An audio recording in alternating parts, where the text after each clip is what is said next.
जो वैश्विक स्तर के षड्यंत्र हैं उनमें कैसे आपको ढकेला जाता है। आपको शुरू से ही आप एक प्रोडक्ट, एक कंज्यूमर बन जाते हैं इन लोगों के। तो अब अगर आप इन नेचुरल तरीक़ों से रहेंगे, नेचुरल चीज़ें खाएंगे, नेचुरल तरीके से अपना किसी भी बीमारी का उपचार करेंगे, पहली बात तो आप बीमार होंगे नहीं।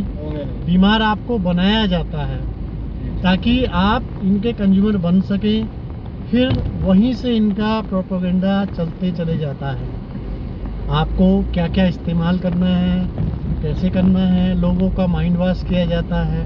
सबसे बड़ी समस्या तो आज की डेट में जो टीवी चैनल्स आपके जितने भी होंगे आप उसमें देखेंगे, उसमें सब एडवर्टाइजमेंट से संबंधित चीज़ें होती हैं। और इसमें मैं एक चीज़ बीच में और ऐड ऑन करना चाहूँगा, ये शायद ज़्यादातर लोगों को अभी पता नहीं है। जो हमारे घर में जो टीवी है या जो फ़ोन भी हम लोग यूज़ करते हैं या कोई मॉनिटर है हमारे पास पुराना, तो उसका एक्चुअल में जो स्क्रीन का जो पेटेंट है ना, वो पेटेंट ही माइंड कंट्रोल क्या यूनिट के नाम से है उसका। वो उसको बनाया ही गया है आपके माइंड को कंट्रोल करने के लिए। और एडवर्टाइजमेंट को भी आप दो भागों में तोड़ेंगे तो एडवर्टाइजमेंट होता है। पीछे भी हम लोगों ने कुछ इस तरह के जागरूकता अभियान चलाए थे कि जैसे टीवी हर घर में है, घर तो आप कहना छोड़ दीजिए, हर कमरे में है। और कोई भी जो भी ये अपना केबल ऑपरेटर्स हैं, उन लोगों ने भी नई नई टेक्निक्स लेके आए कि मल्टीपल यूज के लिए आपके चार्जेस कम होंगे, अलग अलग आप देख सकते हैं। तो हम लोगों ने पीछे काफ़ी विरोध भी किया था इन सब चीज़ों का कि जब आप अपनी चीज़ें परोसते हैं तो आपको इन चैनलों का, इन केबल जो भी अपना यूज करते हैं, सेटअप बॉक्स वगैरह, इनका चार्ज तो लगना नहीं चाहिए, उल्टा चार्ज पे करना चाहिए आपको। क्योंकि एक आम पब्लिक, आम लोग या सभी तरह के लोग आपकी ये सब चीज़ें देख रहे हैं, आपके प्रोडक्ट बनते जा रहे हैं, तो आपको ये पैसा देना चाहिए ताकि लोग और ज़्यादा से ज़्यादा देखें। लेकिन वो लोग अपना तर्क देते हैं कि नहीं, हम लोग तो ये सब जागरूकता के लिए होते हैं, सभी टीवी चैनल्स, वहाँ पे आपको सारी तरह की जानकारियाँ दी जाती हैं। तो आप समझते ही हैं कि ये सब जो लोग बोलते हैं, बताते हैं, ये सब षड्यंत्र वाले जो लोग हैं, तो वो इसी प्रोपेगेंडा को फैलाने के लिए ये सब चीज़ें बोलते हैं। अभी हम लोग कुछ महीने पहले भी इसी गांव में आए थे, उत्तराखंड का पंगोट गांव है ये, नैनीताल से कुछ हाइट पे। तो उस वक्त मैं साथ में था, साहिल जी थे, मयंक पिंचा जी थे, कपिल बजाज जी थे। तो यहाँ पे भी हमने क्या ना गांव वालों को समझाया था इन सब चीज़ों के बारे में। और जब उस टाइम पे भी हमारे जो क्या यहाँ पे जो क्या प्रधान जी से बात हुई थी, तो उन्होंने भी कहा था कि इन चीज़ों को उन्होंने भी समझा था। उस टाइम वो खुद भी एक एम्स हॉस्पिटल में एडमिट थे शायद ऋषिकेश में। तो उनसे आज हमने दोबारा मुलाकात की, इतने महीनों बाद, करीब 4-5 महीने बाद आकर के। अब हमें यहाँ आने के बाद पता चला कि उनके पिताजी की भी अचानक से मृत्यु हो गई है और इनको भी कारण नहीं पता चला कि उनकी मृत्यु का कारण असल में था क्या। तो इन चीज़ों को हमें समझना पड़ेगा कि ये जो चारों तरफ जो क्या मृत्यु हो रही है, इनका कारण खैर हमारे जागरूक साथी तो जानते हैं। तो मैं इन सभी जो लोग हमारी वीडियोस देख रहे हैं और जिनके पास में पूरे डॉक्यूमेंट्स हैं ना चीज़ों के, तो मैं उनसे रिक्वेस्ट मोड पे ये चीज़ कहना चाहता हूँ कि आप सभी लोगों से निवेदन है कि उन चीज़ों को स्टडी कीजिए और अपने आस पड़ोस के लोगों के साथ में शेयर कीजिए। दूसरा, हो सके तो उन लोगों की वीडियोस बनाइए और आप लोग भी आगे आकर के बोलना शुरू कीजिए। सिर्फ कुछ लोगों को कभी भी, चाहे उसमें कोई भी हो, उसको कभी भी एक चेहरा मत बनने दीजिए और अपने लोगों से आप जुड़िए जाकर के। जितने ज़्यादा लोग आगे आकर के बोलेंगे उतना ही इन सरकारों पे क्या ना प्रेशर बनेगा। दूसरा, जो ये पूंजीपति घराने हैं, जो ग्लोबल एलिट हैं, ये इनके असल में फिर पेट में दर्द तभी होगा जब ज़्यादा से ज़्यादा लोग आगे आकर के बोलेंगे। हमें सारी कार्रवाइयाँ भी करनी है, चाहे वो लीगल है या कैसी भी है, लेकिन आप सब लोगों को फ्रंट में आकर के बोलना ज़रूर शुरू करना पड़ेगा। उसके बिना काम चलने वाला नहीं है, क्योंकि हमारे पास में लिमिटेड फेसबुक पेज है, लिमिटेड यूट्यूब चैनल्स हैं और उनके ऊपर भी आप जानते हैं लगातार हमारी वीडियो डिलीट होती हैं, बैन होती हैं, शैडो बैन लगा हुआ है। जिस चैनल पे 150 सब्सक्राइबर होते थे उसके कभी व्यूज़ 2500 3000 आते थे, आज 1000 प्लस होने के बाद भी 200 250 300 व्यूज़ उस पर आ नहीं पाते हैं। तो आप लोग फ्रंट में आइए, अपने चैनल्स बनाइए, अपने पेज बनाइए, अपने टेलीग्राम चैनल बनाइए, उन पे जा कर के चीज़ों को रखिए और डॉक्यूमेंट्स जो भी आपको मिले मैं रिक्वेस्ट करूँगा उसको प्रिंट निकाल के अपने पास ज़रूर रखिए और उसको पढ़िए ज़रूर और फिर आगे आकर के बोलिए। यहाँ पे एक पहलू ये भी निकल के आता है, जैसा कि यहाँ आज 5 जनवरी 2023 को हम पंगोट ज़िला नैनीताल उत्तराखंड में पहुँचे। तो साथियों से बातचीत हुई, यहाँ जो पुराने कुछ साथी थे उनको जागरूक किया था, उन्होंने सब चीज़ों को समझा।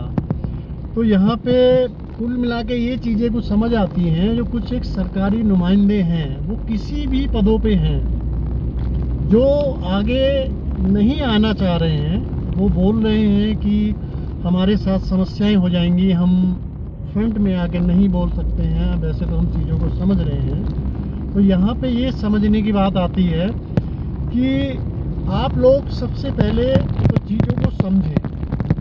कोई हमारे कितने भी साथी आपको किसी भी तरह की कोई बातें अगर जागरूक कर रहे हैं, बता रहे हैं, आप उनमें ना जाएं।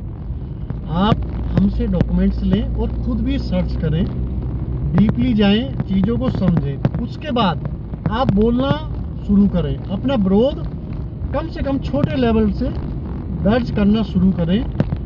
तभी तो जो लोग दूसरे इन सब चीज़ों को समझ चुके हैं, आप उनसे जुड़ पाओगे, आपको पता लगेगा और आपका वो विश्वास और जमेगा। और जो भी सब ये इतने सरकारी नुमाइंदे हैं जो जुड़े हुए हैं, जो ये सोचते हैं कि हम लोगों को दिक्कत होगी, तो दिक्कत तो एक दिन होनी है। जब दिक्कत बढ़ जाएगी और एक ऐसी स्टेज पे आप पहुंच जाएंगे कि दिक्कत वहां बन चुकी है, तब आपके पास कोई रास्ता भी नहीं होगा।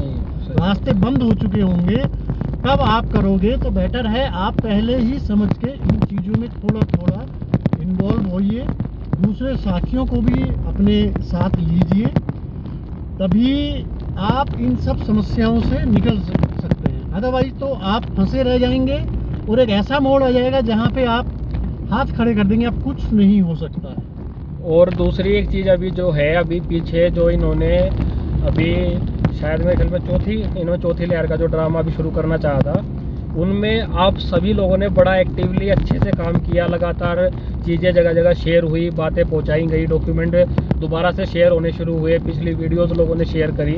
आप लोगों ने बहुत अच्छा काम किया। और लेकिन हमें इसके साथ में ये नहीं भूलना है कि ये लोग इतनी आसानी से मानने वाले नहीं हैं। ये लोग आने वाले टाइम में जब इनके पास जो सबसे बड़ा हथियार है आम जनता के ऊपर यूज़ करने के लिए, वो इस टाइम पे आप सभी जानते हैं, वो है हमारा 4+1G वाला। और उसको ये बड़े कैसे थे, बहुत ही बड़े परसेंटेज पर मतलब दुनिया भर में और देश भर में उसे इंस्टॉल कर चुके हैं। तो उसके ऊपर भी आप लोगों को जो देश के जो बाकी नागरिक है जो अभी इन चीज़ों को नहीं जानते हैं, उनका ध्यान भी आपको उस तरफ भी लेके जाना है।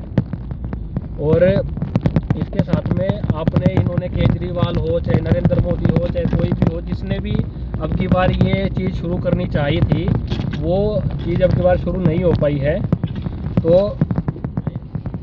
उसके अंदर क्या है कि आप लोगों ने जितना भी काम किया उसके लिए, तो मैं ये चीज़ मतलब शुरू से देख रहा था, जब से जैसे ही उधर से न्यूज़ आनी शुरू हुई, जो कि आजकल आप शायद नहीं जानते इस चीज़ को, कि हमारे देश में जो न्यूज़ दिखा रही है वो फेक न्यूज़ भी नहीं है, वो एक है ना पेड न्यूज़ हो गई है अब, कि आप पैसा दे करके कोई भी अपनी न्यूज़ आप चलवा सकते हैं उसके ऊपर। तो वहाँ पे आप लोगों ने जो विरोध किया वो बहुत ही अच्छा रहा। पिछला जो एक लंबा टाइम गया इन चीज़ों के विरोध में और लोगों को दोबारा से जागरूक करने में, लेकिन ये चीज़ भी हमें ध्यान रखनी है कि 4+1G का जब ये लोग एक स्पेसिफिक उस पर हर्ट्ज पे जा करके उसका रेडिएशन जब छोड़ेंगे तो भी लोगों की डेथ्स हो सकती है। इसके बारे में भी लोगों को लगातार जागरूक करना चाहिए और उस काम पे भी आप लोगों को लगना पड़ेगा। और उसके लिए आपको स्टडी करना बहुत ज़रूरी है और आपको आगे आकर के बोलना पड़ेगा।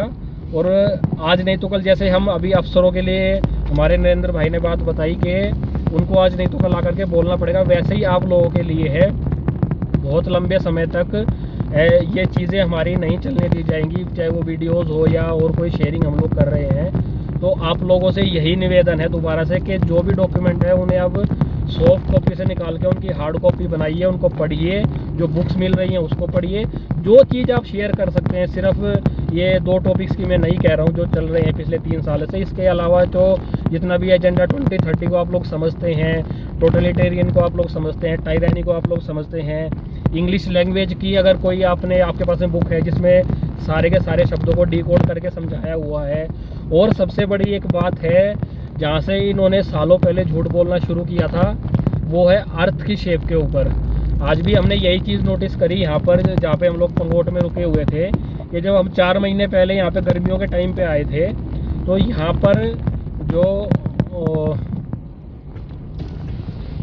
पर जो आपका हमने सूरज को सुबह निकलते हुए नोटिस किया था, अब वो सूरज सर्दियों के टाइम में बिल्कुल राइट साइड में जाके शिफ्ट हो गया है। तो यहाँ से हमें थोड़ा सा इस तरफ भी कॉमन सेंस लगाना पड़ेगा कि हमारे बच्चों को जो क्या नाम है, स्कूली शिक्षा है, स्कूली शिक्षा के अंदर में जो चीज़ें सिखाई जा रही हैं असल में वो शिक्षा नहीं है, वो एजुकेशन है। और एजुकेशन अपने आप में एक बहुत गहरा शब्द है। और दूसरी चीज़ ये है कि उस पढ़ाई के अंदर में, क्योंकि उनको सिर्फ पढ़ाया जा रहा है, शिक्षा में शिक्षा दी जाती है, पढ़ाई में पढ़ाया जाता है, तो उस पढ़ाई में उनको ये ऐसी चीज़ें पढ़ाई जा रही है। तो इसके ऊपर भी आप लोग रिसर्च कीजिए।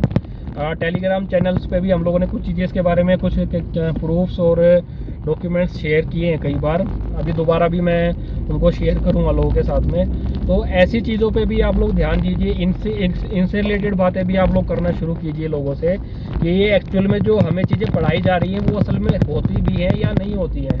क्योंकि ये जो पूरा इन्होंने अपना प्रोपेगेंडा रचा है, ये पूरी की पूरी थ्योरी ही फेक है। ये चीज़ कई बार बताई जा चुकी है कि इसके लिए कोक पोस्टुलेट का एक जो प्रोसेस होता है उसको पूरा करना पड़ता है, ये चीज़ दिखाने के लिए कि किसी रोग का कारण कोई बाहरी विषाणु था।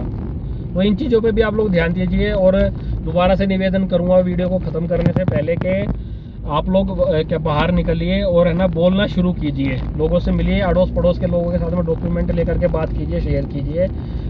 और आप आगे बताइए नरेंद्र भाई। जी, हमें यही बताना था कि ये सब षड्यंत्र जितने भी हैं, हर चीज़ में षड्यंत्र है। तो आपको जैसा कि मोहित भाई ने बताया है अभी शिक्षा से संबंधित, आप देखिए कोई भी शिक्षा जो स्कूल में दी जा रही है, क्या वो हमारे बच्चे, हमारे या देश समाज के काम आ रही है? क्या कोई शिक्षा काम नहीं आ रही है। एक चैप्टर से दूसरे चैप्टर में, दूसरे से नेक्स्ट चैप्टर में, सभी घुमा फिरा के चीज़ें ऐसी दी जा रही हैं, उन पे बच्चों को फोकस किया जाता है कि आपने ये सब चीज़ें पढ़नी हैं और उन्हीं सब से रिलेटेड आपके एग्ज़ाम्स में भी आएंगे। मार्किंग सिस्टम ऐसा कर दिया गया है, बच्चों पे स्ट्रेस इतना डाल दिया गया है कि बच्चे और दूसरी कुछ चीज़ों में इन्वॉल्व भी नहीं हो सके, सोच ना सकें। जितने बड़े स्कूल, इतनी बड़ी समस्याएं हैं, वो बच्चे घर से बाहर अपने दूसरे साथियों के साथ, दोस्तों के साथ नहीं घुल मिल पाते हैं, फिजिकल एक्टिविटीज़ बच्चों के साथ नहीं खेल पाते हैं, और उनको स्कूल से इतना काम का बर्डन दे दिया जाता है, होमवर्क, और उसके साथ साथ आजकल तो ट्यूशन वर्क वगैरह और सब चीज़ें ऐसी हो जाती हैं कि इन सब चीज़ों को साइड बाय साइड ऐसे प्रमोट किया जाता है।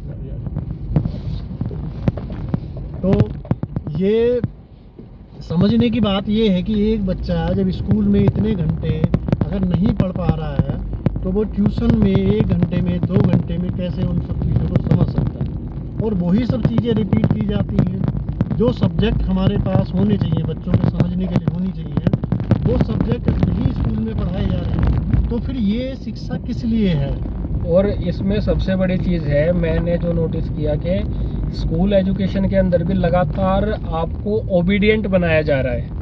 आप जो लेटर लिखते हैं अपने प्रिंसिपल को या टीचर को, जो सिक लीव का या किसी और लीव का, तो उसमें योर्स ओबीडियंटली आपको ओबीडियंट बनाया जा रहा है, ना कि आपको शिक्षित बनाया जा रहा है। और दूसरी चीज़ जो मेरी अधूरी रह गई वो मैं कंप्लीट कर दूं, कि जो बात मैंने आपको बताई कि अभी जो हमने इस चीज़ को नोटिस किया कि सूरज जो है वो राइट साइड में शिफ्ट हो गया है। और ये चीज़ आप अपने घरों पे भी नोटिस कीजिए कि गर्मियों के दिनों में सूरज कहाँ से निकलता है, कहाँ छिपता है, और सर्दियों में कहाँ से निकल के वो कहाँ छिपता है, क्योंकि ये बहुत ज़रूरी है।